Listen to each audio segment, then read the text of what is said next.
అందరికీ నమస్కారం. ఈరోజు రాఖీ పౌర్ణిమ, జంధ్యాల పౌర్ణిమ చాలా ముఖ్యమైన రోజు.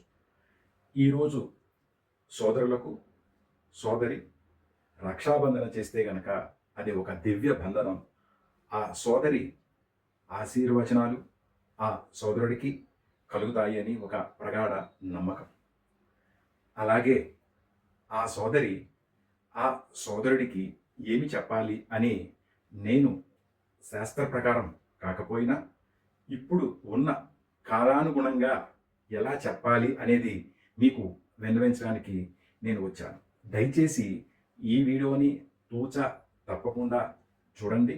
మీ ఫ్రెండ్స్కి కానీ మీ రిలేటివ్స్కి కానీ అందరికీ ఈ వీడియోని షేర్ చేయండి. అలాగే మీ కామెంట్స్ని కూడా నాకు తెలియజేయండి. సోదరి సోదరుడికి ఏమి చెప్పాలి రక్షాబంధన రోజు? ఇప్పుడున్న కాలానుగుణంగా ఏం చెప్పాలంటే,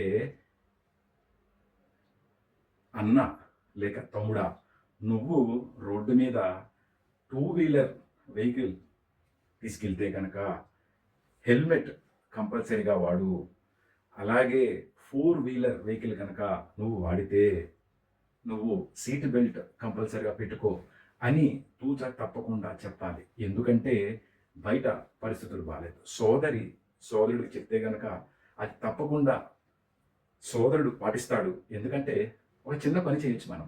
ఏంటంటే సోదరుడి చేత ప్రమాణం చేయించుకోవచ్చు. అన్నా, నువ్వు నా మీద ప్రమాణం చేసి చెప్పు, నువ్వు ఈ రోజు నుంచి సీటు బెల్టు అలాగే హెల్మెట్ లేకుండా బయటకు వెళ్ళను అని చెప్పి నువ్వు కనుక ప్రమాణం తీసుకున్నట్టయితే సోదరి చక్కగా నీ సోదరుడు కలకాలం చక్కగా భోగ భాగ్యాలతో హ్యాపీగా ఉంటాడు వాళ్ళ ఫ్యామిలీతో. అలాగే సోదరుడు ఎంత మంచిగా ఉంటాడో సోదరికి అంత ఫలితం ఉంటుంది. దయచేసి 2 వీలర్పై వెళ్ళేటప్పుడు హెల్మెట్ పెట్టుకోండి. 4 వీలర్ కనుక వెళ్ళేటప్పుడు సీట్ బెల్ట్ తప్పక ధరించండి.